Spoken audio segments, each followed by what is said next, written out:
네, 안녕하세요. 기플럼입니다. 오늘 이제 유통관리사 2급 이제 1과목을 좀 풀어 볼 텐데요. 먼저 여러분께서 준비해 주셔야 될 게 뭐냐면은,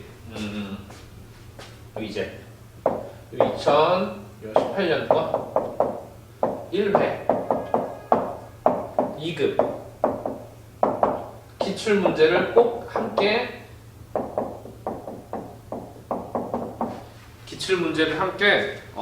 준비해 주신 다음에 요 강의를 들어가 주시면 되겠습니다. 실제로 기출문제는 여러분께 다 있을 거라고 보이십니다. 예. 그 다음에 이제 보시면은 바로 준비가 되셨으면은 바로 1번부터 보겠습니다.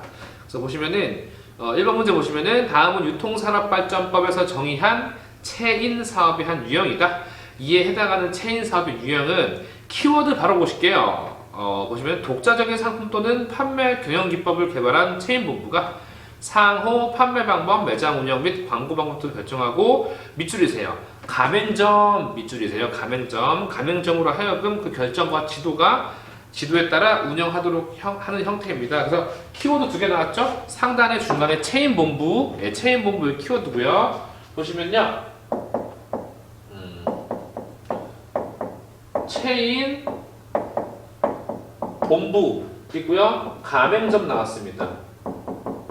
가맹점, 체인 본부, 가맹점. 대표적으로 이 두 개를 엮는 공통 키워드는 뭐죠? 프랜차이즈죠. 프랜차이즈. 예. 프랜차이즈를 말하고 있습니다. 정답은요 1번이죠. 프랜차이즈형 체인 사업이죠. 체인 본부 밑줄, 가맹점 밑줄, 이 두 가지가 포인트세요. 체인 본부 밑줄 쫙, 가맹점 물결 쫙, 두 가지 가져가십니다. 그럼 나머지 거 상당히 자주 나오는 개념이세요. 한번 좀 보겠습니다. 임의 가맹점. 근데 2번, 4번 보기 전에 3번 먼저 볼 필요 있으실 것 같아요. 잘 보시면요, 체인 본부 같은 경우는 예를 들어서 우리 흔히 하는 백다방, 흔히 말하는 본사예요. 백다방 본사고요. 그 다음에 이제 가맹점은요, 유범진 점주라고 되어 있고요. 예를 들어서 우리 광화문점. 저는 여기에 소속된 직원이 아닌 거죠. 저는 개인이고요. 백다방 본사를 통해서 로열티 가맹비를 지급하고 제가 임대를 얻든 제 가게를 가지고 있든 거기서 체인 사업을 운영하는 거죠. 프랜차이즈입니다. 아주 우리 옆에 있죠. 근데 이걸 보셔야 돼요. 지금 제가 백다방 본사로부터 매장을 제가 차리기 위해서 수업 듣고 교육받고 하다 매장을 냈어요. 이게 프랜차이즈인데 잘 보시면 백다방 본사에서 강남에 매장을 오픈했습니다. 백다방 본사가 강남에 매장을 오픈을 했대요. 이게 바로 뭐가 되는 거죠? 직영점. 이게 바로 직영점 되는 겁니다. 본사가 매장을 오픈한 게 바로 직영점이 되는 겁니다. 문제 없으시죠? 실제로 매장 본사에서 직접도 관리하는 겁니다. 대표적으로 스타벅스는요, 모두가 직영점이죠. 스타벅스는 프랜차이즈 없습니다. 스타벅스 코리아가 모두 관리하는 겁니다. 그 다음에 이제 2번에 나온 임의 가맹점, 이건 이제 3번의 그 직영점형 체인 사업이고요. 임의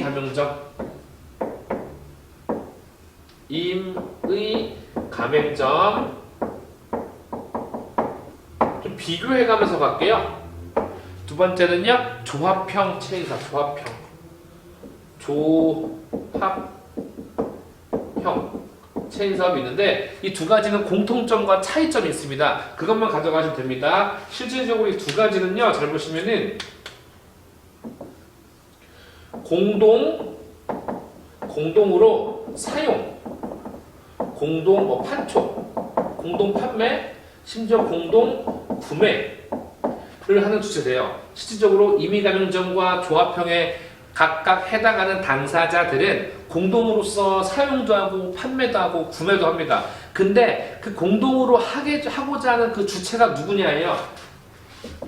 임의 가맹점은 그 주체가요, 프랜차이즈 본사와 가맹점 이 두 주체가 공동 사용, 어떠한 공통으로 쓰는 물건들의 공동 사용, 공동 판매, 공동 구매들을 하는 독특한 형태이고요. 조합형은요. 첫 번째도 가맹점, 두 번째도 가맹점입니다.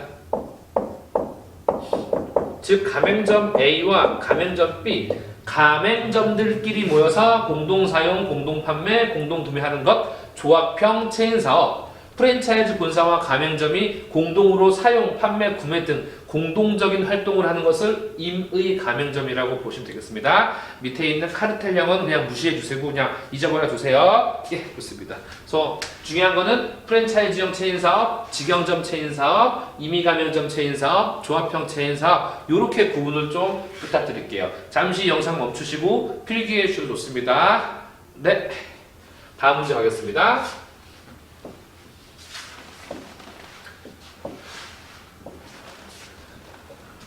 다음 문제는 필기할 거 없이 바로 가겠습니다. 아주 유명한 이론입니다. 매슬로우의 욕구 단계 이론. 이 욕구 단계가 도대체 유통이랑 무슨 상관이 있는지 모르겠지만 매슬로우의 욕구 단계 이론에 따라 하급 욕구에서 고급 욕구로 올바르게 나타낸 것은 인간의 본능이세요. 욕구는 인간의 본능인데 인간이 가장 원하는 하급 단계부터 하급 단계, 중급 단계를 거쳐 인간이 요구하는 고급 단계까지 어떻게 발전되는지를 나오는 건데 굉장히 유명한 이론입니다. 정답은 3번입니다. 바로 보실게요. 생리적 욕구, 배고프죠? 자고 싶죠. 아주 기본적인 거예요. 밥 먹고 싶고 잠자고 싶고요. 안전 욕구, 밥도 먹었겠다. 잠도 잤겠다. 좀 더 안전한 곳에서 생활하고 싶죠. 집이라는 걸 찾게 돼요. 집단이라는 걸 찾게 됩니다. 그 다음에 이제 집이 생겼어요. 혼자 지내기 쓸쓸하죠. 뭔가 집단을 찾습니다. 소속 욕구, 그 집단에 들어가고 싶습니다. 사람들과 어울리고 싶어요. 일명 뭐라 그러죠? 사회성이라고 하죠. 자존 욕구, 이제 그 집단에서 나만의 존재를 드러내고 싶은 거예요. 자존감, 스스로를 높게 칭하는 거죠. 자존 욕구. 그 다음에 자존감 충족됐으니까 나란 사람이 어떤 사람들을 마치 드러내 보이고 싶은 거예요. 자아 실현. 하고 싶은 건 다 하고 싶은 겁니다. 예전에 배가 고플 때는 하고 싶은 게 어디 있어요? 밥만 먹어도 행복한 거죠. 하지만 지금은요, 밥도 먹고 집도 있고 직장도 있고 직장에서 위치도 있고 이제 내 자아가 진정 무엇인지를 실현한다. 3번입니다. 네, 그렇게 가주세요. 매슬로우의 5단계 욕구 좋습니다. 3번입니다. 유통 경로가 일반적으로 창출하는 효용과 예시로 가장 옳지 않은 것을 옳지 않은 건데요. 실제로 우리 일단 여러분 기본적으로 유통 경로이죠. 유통 경로. 유통 경로라는 건 말 그대로 요 제조업, 도매상, 소매상 이렇게 있습니다. 그리고 마무리로 그렇죠. 소비자에게까지 가는 요 길을, 이 길을 뭐라고 하는 거예요? 이 길을 그렇죠. 이게 바로 유통 경로라고 부릅니다. 유통 경로. 유통 경로라고 부릅니다. 그런데 중요한 거는 이 유통 경로에 반드시 제조업에서 도매로, 도매에서 소매로, 소매에서 소비상으로 가는 도중에 반드시 발생하는 게 중에 뭐냐면은 제조업에서 운송이라는 게 들어가고요. 보관이라는 게 들어갑니다. 각각 운송, 보관 창출하는 효과가 있습니다. 운송은 뭐죠? 장소적 효용. 부산에 있는 물건을 운송을 통해서 서울에 도착시키게 할 수 있고요. 보관은 시간적 효용. 부산에서 만든 물건을 서울에서 따로 창고를 만들어 보관함으로써 서울에 계신 분들이 부산까지 와서 살 필요가 없겠죠. 서울에 창고가 있으니까 시간을 절약할 수 있다. 운송은요, 장소적. 이건요, 시간적. 이러한 효과를 창출한다. 이런 겁니다. 바로 보실게요. 문제요. 시간 효용. 이런 느낌으로 문제를 좀 접근해 주셔야 됩니다. 예, 이런 겁니다. 시간 효용. 편의점은 24시간 영업한다. 편의점이 24시간 이용해 주기 때문에 24시간 언제든지 구매 가능합니다. 좋고요. 맞습니다. 장소 효용. 소비자의 집 근처에 편의점이 있다. 집 근처에 있어주니까 장소적으로 멀리 안 나가도 되죠. 효과를 볼 수 있는 겁니다. 3번 소유효용. 소유효용에다가 요거 하나만 적어주세요. 상류, 상적 유통, 상적 유통이라고 좀 적어주세요. 상적 유통, 상적 유통이라고 좀 적어주세요. 상적 유통. 나중에 설명드리겠습니다. 상적 유통은 대표적인 게 우리 매매계약, 매매계약, 그 다음에 소유권 이전, 이런 것들이 있다는 것만 지금 개념적으로 가져가 주세요. 소유권 이전. 네. 개념적으로만 가져가 주세요. 개념적으로만 가져가 주세요. 개념적으로만. 네. 보시면은 제조업자의 제품 소유권이 소비자에게 이전된다. 즉 상류 활동이란 소유권을 이전시키는 활동이다. 이런 식으로 말하기도 합니다. 4번 형태 효용. 소비자가 원하는 양을 분할해서 구매 가능하다. 다시 볼게요. 형태 효용이란 건요. 형태 효용은요. 잘 보시면은 실제 우리 제조 단계에서 도매로 갈 때 흔히 말하는 큰 박스에 200개를 한 번에 담아서 운송했습니다. 이 도매 입장에서는요. 소매에 보낼 때 200개를요. 20개씩 10박스로 구분해서 누구한테요? 소비자에게 팔 수가 있겠죠. 이게 바로 형태를 효과적으로 발생해준다. 형태 효용. 이런 형태 효용은 어디서 하는 거 주로요? 물류 거점, 창고에서 박스, 대박스를 소박스로 분할하는 작업들을 하고 있습니다. 그렇게 좀 가져가 주실게요. 근데 5번은 틀렸습니다. 왜 틀렸냐면요. 정보 효용입니다. 소비자에게, 유통 경로가 소비자에게 유용한 정보를 제공한다. 여기까지는 실제로 말을 다 안 하는 거예요. 즉, 소비자에게 유용한 정보를 제공하고요. 소비자는 이러한 유용한 정보를 받고 그에 따른 피드백, 환류 방안을 다시 한번 또 기업에 전달한다고 해서 이 말이 다 안 쓴 거예요. 소비자에게 유용한 정보를 제공하고 소비자 역시 이러한 정보를 토대로 다시 또 다른 정보를 기업에게 제공한다. 쌍방향 흐름이라고만 적어주세요. 쌍방향 흐름. 쌍방향 흐름이라고 적어보세요. 그러니까 문제가 조금 이렇게 이해해야 되는구나 라고 하는 조금 난해한 문제입니다. 그래서 이번에는 문제를 푼다라는 것보다는 좋은 이론을 좀 배웠구나 그렇게만 가져가 주세요. 예. 쌍방향 흐름이라는 거 가져가 주시고요. 필기 못하신 분들은 잠시 멈춰주시고 필기하시면 되겠습니다. 네. 4번 문제 보겠습니다. 여러분 아시죠?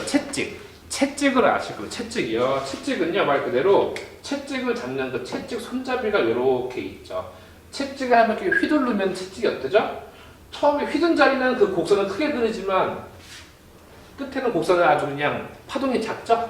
이게 바로 유통 경로를 한 겁니다. 제조가 여기에 위치하고 있고요. 제조가 여기에 위치하고 있고 끝에는 여기 소비자가 위치하고 있습니다. 소비자 입장에서는 그렇게 수요 곡선이 수요 파동 또 수요 곡선이 그렇게 딱히 요동을 치지 않아요. 별 반응이 없어요. 근데 정작 어디에서 지금 난리 부르스 치고 있는 거예요? 정작 여기 제조 단계에서는 난리가 난 거예요. 어떻게 난리가 난 거예요? 지금 소비자가 엄청 우리 물건 찾는다. 판매량이 굉장히 확 올라갔다. 판매량이 엄청 올라갔다. 라고 생각하고 잘못 생각하는 거죠. 정작 소비 단계에서 판매량은 이렇게 막 심하게 들쑥날쑥 하진 않아요. 근데 저거 제조업자는 판매량이 막 들쑥날쑥 하고 있다고 착각을 하는 거예요. 그래서 포인트입니다. 착각을 왜 할까요, 도대체? 첫 번째는 착각을 하는 이유가 제조업체와 소비자 이 중간에서 흔히 말하는 의사소통이 현재 안 됐고요. 또 우리 리드타임, 조달기가 리드타임이 긴 경우, 이런 경우 정보 전달이 쉽게 새로 고치면 안 된다는 겁니다. 또 하나, 빈번한 가격 할인. 잘 보세요. 이 빈번한 가격 할인이라는 게 무엇이냐면은 어느 날 2월 5일 날 대규모 할인을 했습니다. 할인. 그래서 소비자가 확 몰렸어요. 근데 제조업체 측에서 이게 할인으로서 이렇게 팔린 걸 모르는 거야. 단순히 평소에도 이렇게 많이 팔리는구나 착각을 해가지고 재고를 엄청 많이 생산을 합니다. 근데 정작 이게 평소에 많이 팔린 게 아니라 할인이라는 이유 때문에 많이 팔린 거잖아요. 그렇기 때문에 이거는 오히려 재고를 쌓아놓는 게 악수를 둔 겁니다. 악수. 그래서 잘못 판단을 한 거라고 보기 때문에 그래서 잘못된 겁니다. 그래서 이런 빈번한 가격 할인은 뭐를 유발할 수 있다? 채찍 효과를 유발할 수 있다. 이게 바로 채찍 모양 같죠? 이게 바로 채찍 효과. 결론, 채찍 효과는 좋은 거예요? 안 좋은 거예요? 채찍 효과는 안 좋은 거예요. 채찍 효과는 안 좋은 겁니다. 굉장히. 채찍 효과는 안 좋은 겁니다. 그렇기 때문에 채찍 효과는 증가되는 건 안 좋고 감소가 돼야 됩니다. 바로 문제 볼게요. 필기 멈추시고 한번 필요하시면 해주세요. 채찍 효과를 줄일 수 있는 방안으로 가장 옳지 않은 것은 가로엔 영어는 안 나옵니다. 줄일 수 있는 방안으로 옳지 않은 것은 1번입니다. 각각의 유통주체가 독립적인 수요 예측을 통해 정확성과 효율성을 높인다. 잘 보시면요. 실제로 여기 중간에는 도매, 소매가 있겠죠. 실제로 의사소통이 잘 안 되니까 채찍 효과가 증가하는 겁니다. 그럼 제조, 도매, 소매 등이 의사소통이 잘 된다. 즉 수요 예측을 다 같이 하게 된다면은 수요 예측 판단이 어긋날 리가 없어요. 다른 말로 정확한 수요를 예측할 수 있습니다. 그래서 첫 번째 보시면 각각 수요 예측하는 거는 되려 뭘 하는 거예요? 채찍 효과를 유발시킬 수 있다, 증가시킬 수 있다는 논리가 나옵니다. 그래서 정답은요 1번이 틀렸습니다.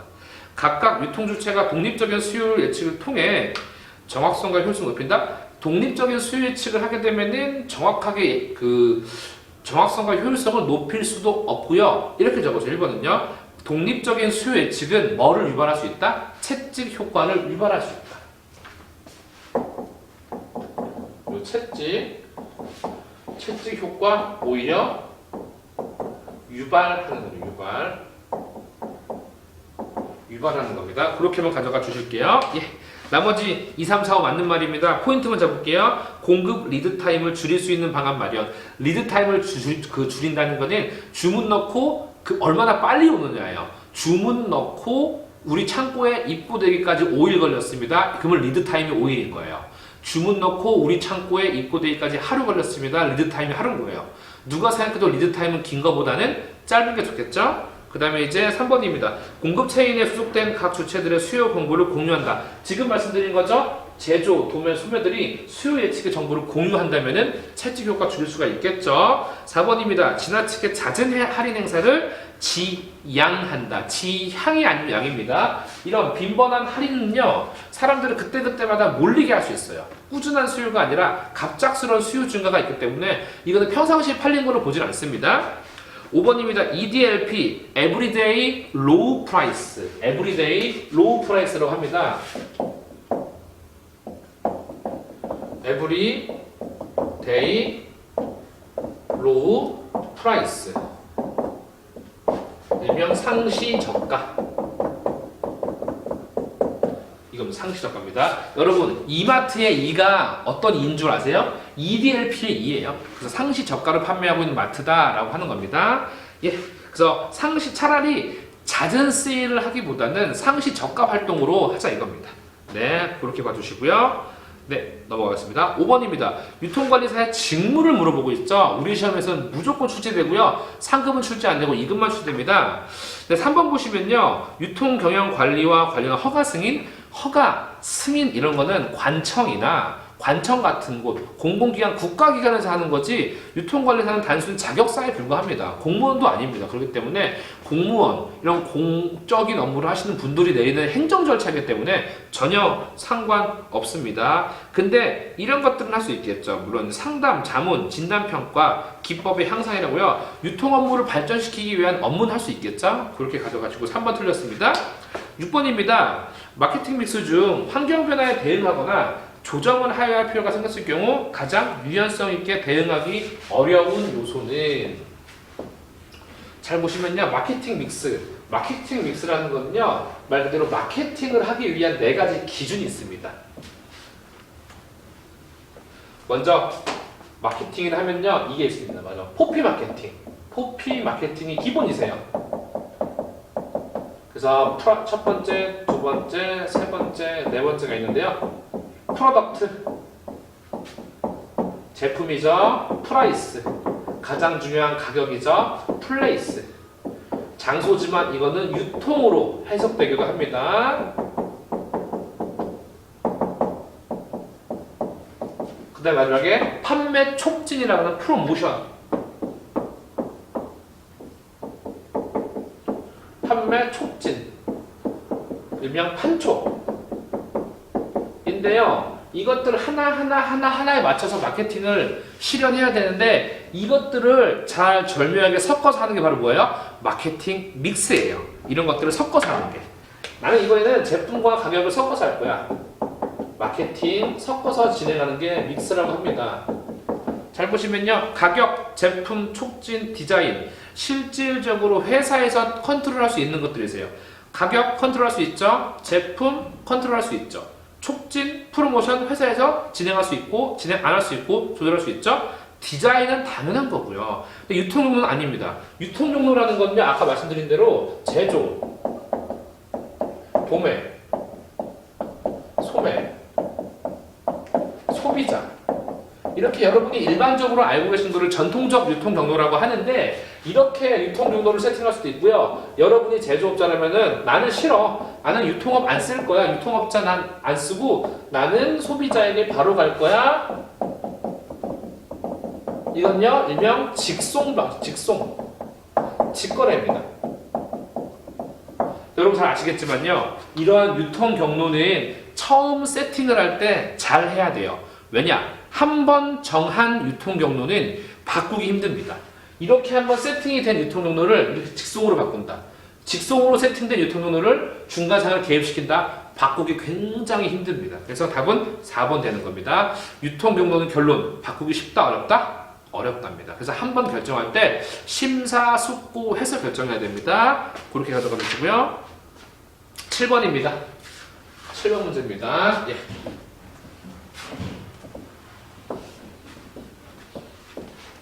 (7번입니다) 바로 보시면요. 기업의 외부 환경 분석 기법으로 활용되는 포터의 산업구조 분석에서는 산업의 수익률에 영향을 미치는 5대 핵심 요인을 제시하고 있답니다. 이에 해당되지 않는 것은 이 기본적으로 5가지를 먼저 가져갈게요. 첫 번째 보시면은 우리 이제 포터 그분께서 포터라는 사람이 포터라고 이제 학자예요. 학자신데 이분이 만든 게 있습니다. 산업구조 분석. 포터가 생각하는 산업구조 분석. 산업구조 분석인데요. 첫 번째는 뭐냐면요. 대체제. 그래, 이 산업구조를 살펴보니 대체제가 있더라. 우리 물건이 아니어도 대신 사용할 수 있는 게 교체될 만한 게 있더라. 어쩌면 경쟁 상품이죠. 그 다음에 잠재적 시장 진입자. 잠재적 시장 진입자. 아직은 시장에 진입하지 않았지만 이 사람은 분명히 우리 시장에 들어올 여지가 있는 사람들이에요. 이미 다른 사업을 열심히 성황리해하고 있으니까 그 자본을 투입시켜서 우리 들어올 수 있습니다. 예전에 은행업계에서는 카카오가 잠재적 시장 진입자였지만 지금은 입성했죠. 그 다음에 기존 사업자. 기존 사업자는 지금 눈에 띄는 이런 거죠. 기존 사업자. 예. 경쟁자죠.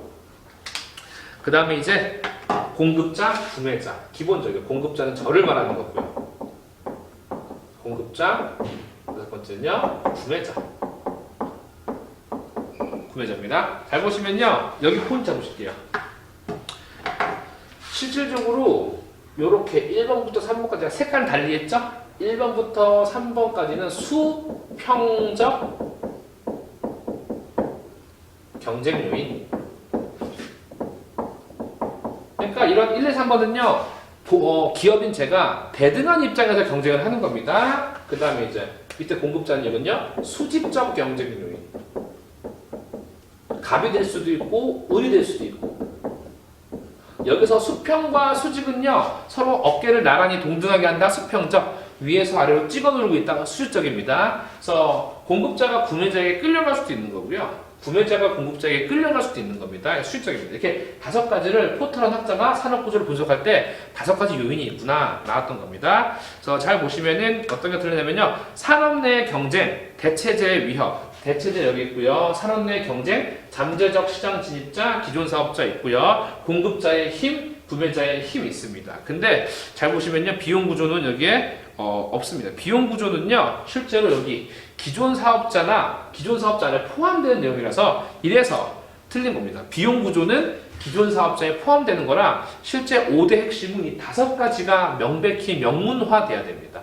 5가지가 포인트입니다. 그렇게 좀 가져가실게요. 네, 그래서 이거 한번 잠시 영상 멈춰주시고 필기해 주시고요. 예, 답은 5번 틀렸습니다. 다음 문제 보겠습니다.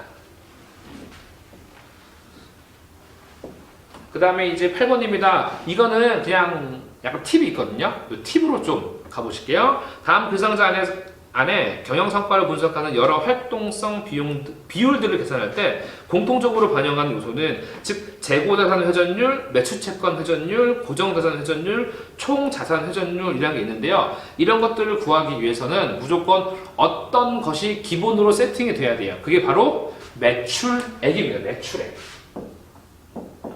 매출액이 기본적으로 이렇게 있어주고요. 그리고 여러분 우리는 뭐든지 백분율을 구할 때 지금 잘 보시면 회전율, 퍼센테이지 백분율을 구하라는 거죠. 이 분수로 백분율을 구할 때는요, 전체를 항상 맨 아래에 놓고 이거를 매출액이지만 총매출이라고도 부릅니다. 총매출액. 전체에 해당하는 개념을 분모에 놓고 구하고자 하는 비율만 분자에 올리면 되는 거예요. 그럼 재고자산 회전율을 구하고 싶으면요, 총 매출액분에 뭐만 올리면 되는 거 어떤 데이터만요? 재고자산 데이터만 올리면 되는 거예요. 재고자산. 현재 언급되어 있는 재고자산 데이터를 올려줘서 나눠주면은 나오는 값이 재고자산 회전율이 되는 거고요. 만약에 제가 매출채권 회전율을 구하고 싶어요. 매출채권이랑 아직 판매를 했는데 못 받을 돈, 받을 권리죠? 이런 것들 하려면은 여기에다가 매출채권을 올려주시면은 나오는 데이터가 매출채권 회전율. 그 다음에 고정자산, 총자산 다 어떻게 해요? 고정자산 데이터가 있다면요, 총자산 그냥 올려놓고 나누기만 해주세요. 그럼 나오는 값이 해당하는 회전율 퍼센테이지가 되는 겁니다. 근데 이 문제의 핵심 뭐예요? 총자산 회전율, 고정자산 회전율, 매출채권 회전율, 재고자산 회전율을 비교해 봤을 때 공통적으로 들어가는 게 무엇이냐? 바로 분모의 매출액 또는 총매출액이 되겠죠. 이것만 신경 쓰시면 크게 문제 없으실 겁니다. 예, 답은 2번 매출액입니다. 나머지는 전혀 해당되는 얘기가 아닙니다. 이거 필요하신 분들 잠시 영상 멈춰주시고 필기 부탁드릴게요.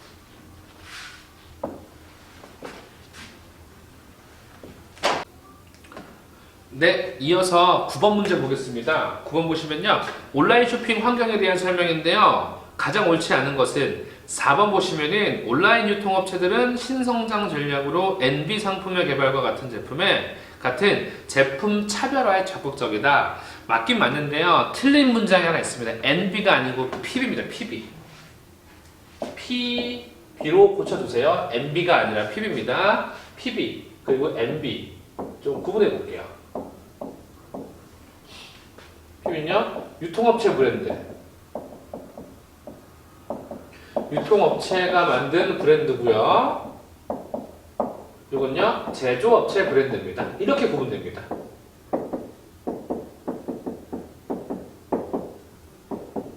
그래서 프라이빗 브랜드, 유통업체가 만든 브랜드, 내셔널 브랜드, 제조업체가 만든 브랜드입니다. 이거 다른 걸요, 전국 상표 라고도 부릅니다. 그래서 이건 제조업체가 자기네가 기획해서 자기네가 만든 건 NB 상품, 유통업체가 기획과 아이디어를 짜갖고 제조업체에 제조 위탁을 맡겨서 만든 거는 PB 상품.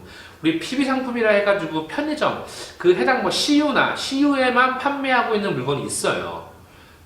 GS25시 가면 GS25시 물건에만 파는 GS25시에만 파는 물건이 있습니다. 이거 PB 상품이라고 합니다. 그래서 유통업체가 브랜드화 시키는 물건도 있습니다. 유통업체가 제조업체에 의뢰해서 물건 만들면은 유통업체 브랜드를 갖다 붙여서 파는 겁니다. CU에 가시면, CU인가 GS에 가시면 그거 저서 유어스 이래가지고 그들만의 브랜드가 있죠. 그런 논리입니다. 그래서 이거 바꿔주시고요. 나머지 문장은 맞는 말입니다. 1번입니다. 온라인과 오프라인을 넘나드는 O to O, 온라인 to 오프라인, 오프라인 to 온라인이고요. 온라인과 오프라인의 경계가 없이 자유롭게 왔다 갔다 할 수 있는 쇼핑인데요. 여기에 요거 하나만 적어주실게요. 옴니 채널, 옴니 채널. 예. 옴니 채널. 옴니 채널은 O to O의 그 같은 말인데요. 온라인과 오프라인을 넘나들며 쇼핑하는 겁니다. 예컨대 제가 온라인에서 구매한 거를요, 수령을 어디서 하는 거예요? 그 해당 롯데몰에서 롯데닷컴 이런 곳에서 구매한 물건을 롯데마트나 롯데백화점 가서 수령하는 거죠. 일명 스마트픽이라고 하죠. 우리 또 교보문고에서도 인터넷 교보문고에서 주문한 거 서점에서도 바로 드림 서비스라고 하면요, 서점 가서 수령하는 거죠. 이런 겁니다. 이어서 나오죠? 2번 고객 중심으로의 채널을 융합하는 옴니 채널로의 전환 확산 맞고요. 3번, 5번 맞는 말입니다. 근데 여러분 요거 하나만 가져가실게요. 요 옴니 채널에 반대되는 말, 온라인 따로 오프라인 따로 관리하는 거, 멀티 채널. 멀티 채널. 네. 반대 개념도 가져가 주세요. 예. 필요하신 부분 잠시 멈춰주시고 필기해 주시고요. 예. 10번 보겠습니다. 다음 중 집중적 유통 경로에 가장 적합한 것은, 집중적 유통 경로가 뭔지를 볼 필요가 있겠죠. 집중적 유통 경로.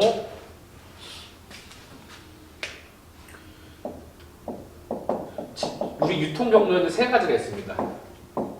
이 유통 경로에는 세 가지가 있고요. 집중적 유통 경로,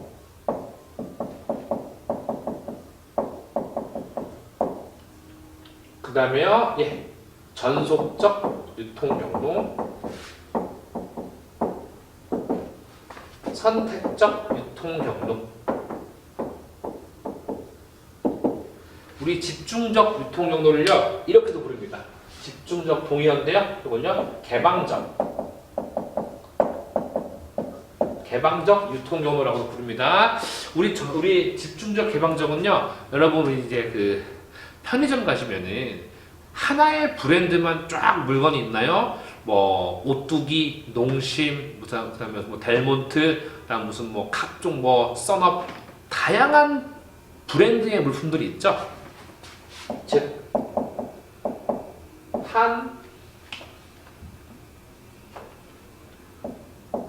하나의 소매점이 예, 다양한 브랜드를 취급.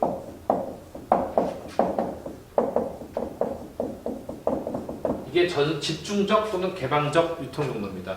대표적으로 뭐가 있죠? 우리 ABC마트, 하이마트. 예컨대 ABC마트 가시면은 신발 나이키 것만 있나요? 아니죠? 다른 브랜드 있죠? 하이마트에 가면 뭐가 있죠? 삼성 것도 있고 LG 것도 있고 다양한 브랜드의 물건들이 많죠. 예. 그 다음에 이제 두 번째 보시면 전속적 유통 경로인데요. 하나의 소매점이 하나의 브랜드를 취급한다.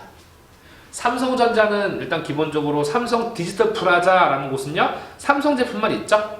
LG 베스트 샵 이러면요, LG 전자 제품만 갖다 놓죠. 이런 겁니다. 하나의 브랜드가 하나의 그 소매점이 브랜드만 하는 거고요.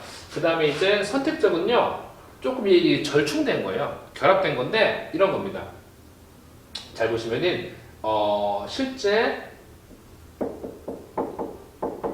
요 유통 경로를 보유한 업체에게 예, 어떠한 그 선택권을 주는 겁니다. 유통 경로를 보유한 업체를 예, 선택하여 물품 공급입니다. 대표적인 예가요, 주류 업계, 주류나 제약입니다. 주류나 제약 이런 겁니다. 이렇게 꼭 구분해 주세요. 그 다음에 이제 전속적은 주로 뭐죠? 대상이 전문품 같은 거. 예. 우리 가구 거리 같은 데 가서 가구 거리 같은 데 가게 되면은 가구점 있죠? 가구점 같은 거 보면은 이제 뭐 시몬스라고 쓰면 시몬스 것만 취급하고요. 특정 브랜드를 간판을 달고 있으면요. 나이키 매장 갔는데 리복 거 안 팔죠? 나이키 매장은요. 전송적 유통 경로 이겁니다. 예. 자, 볼게요. 그러면 이제 보시면 문제입니다. 다음 중 정지해 주시고 필기하실 분들은 적어주세요. 예. 바로 보겠습니다. 다음 중 집중적 유통 경로에 가장 적합한 것은요. 1번 식료품, 담배 등을 판매하는 편의점이 정답이십니다. 이게 바로 집중적, 다른 말로 개방적 유통 경로고요. 2번입니다. 카메라 렌즈 전문점이죠. 카메라만, 니콘만, 캐논만 하고 있죠. 고급 의류 보석, 샤넬, 구찌, 티파니 이런 거 집중적으로 하죠. 2번, 3번 뭐죠? 예, 전속적. 우리 전속계약이라는 것은 하나의 회사에 소속된 거죠. 4번 특정 브랜드의 전자제품만 판매한다. 삼성 디지털 프라자, LG 베스트샵. 독특한 디자인 가구를 판매하는 가구점 이케아엔 이케아 물건만 있겠죠. 아까 전에 예, 조금 챙겨 주시고요. 예. 다음 문제 보겠습니다. 11번 문제입니다. 예, 보시면요. 제조업체에 의해 개발, 생산, 프로모션 등에 관한 활동이 이루어지고 여러 유통업체에 의해 판매되는 상품 무엇이라고 하는가? 여기에 문제의 중요한 포인트가 있으세요. 밑줄입니다. 제조업체에 의해 개발, 생산, 프로모션 등에 관한 활동이 이루어지고 제조업체가 주된 활동을 하는 거죠. 이건 뭐였죠? 제조업체 브랜드, 이번에 전국 상표, 내셔널 브랜드. 예. 개별 상표 밑에 아까 그 유통업체가 주축이 되는 프라이빗 브랜드, 무상표, 점포상표, 경쟁상표 크게 의미 없습니다. 넘어가 주세요. 12번입니다. 다음 글상자에서 설명하는 용어 나왔습니다. 요거 이제 기본적으로 컨테이너를 적재한 트레일러로 이런 표현이 있는데요. 여기 이제 보시면은 철도의 무게화차에 실어 수송하는 방식. 요것만 간단히 정리하실게요. 복합운송 방식 정리할게요. 복합운송 방식인데요. 첫 번째요. 자동차, 육상 자동차라 해가지고요. 요거 이렇게 자동차와 철도의 결합. 어떻게 결합할까요? 철도가 이렇게 있죠. 철도가 요렇게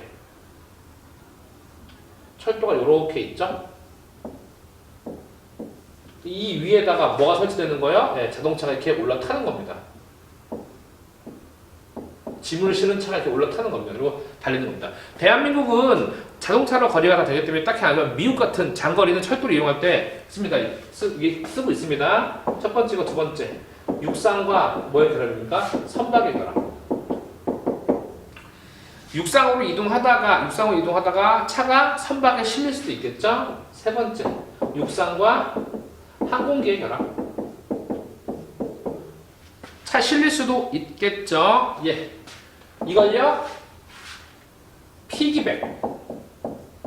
철도의 그 뒤에 피기백. 이걸요, 피쉬백. 이걸요, 버디백이라고 부릅니다. 이건요, 한 가지 운송수단 이상 사용된다 그래서 복합 운송입니다. 예. 그래서 먼저 볼게요. 첫 번째. 컨테이너를 적재한 트레일러를 철도의 무게화차라는 건 여기입니다. 무게화차. 이게 무게화차입니다. 무게화차에 실어 수송하는 방식. 정식 명칭은 트레일러 온 플랫카, 줄여서 TOFC라고 불러요.